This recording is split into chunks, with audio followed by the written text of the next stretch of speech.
build a wall? And would you use the military to go after these Mexican drug cartels that are bringing over the fentanyl that's killing tens of thousands of Americans? Yes and yes. I've said publicly.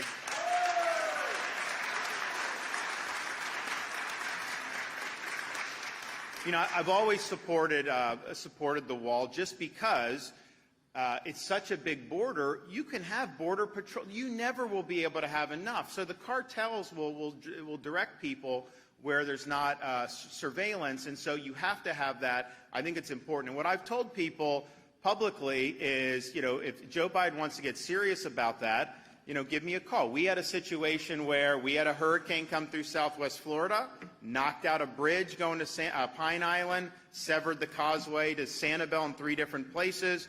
They were not state bridges, but locals came to me, said, can you help us? Because we're stranded and we can't wait 6 months. So I got my guys together. I said, listen, we're going to take this over. No bureaucracy, no red tape, no excuses. I want those bridges operating as quickly as possible. So instead of 6 months, we did Pine Island in 3 days. And instead of 6 months, we did Sanibel in 3 weeks. And I raised that only because I'm willing to send our Florida guys down to the border and get them building the wall, and they will do it very quickly. So just let me know. We'll do it. We also have to understand these cartels are running the show. And it's the government, they run the government basically down there. It's totally corrupt.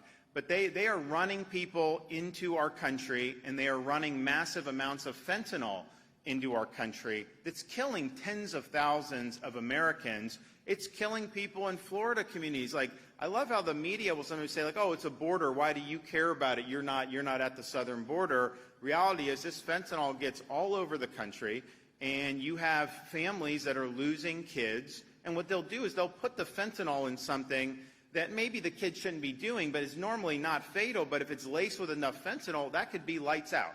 And you can know that's it. And so it's something that's really, really significant. And we know the cartels are doing it.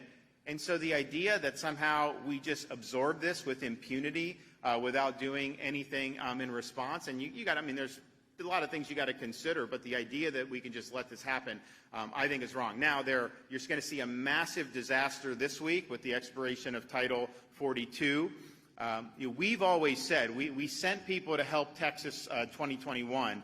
But what was happening is people were coming, we were stopping, and then the Border Patrol would just release. And I'm like, well, why is that a good use of resource? If we're interdicting before they come across the border or putting them back over the border, then that's a good use.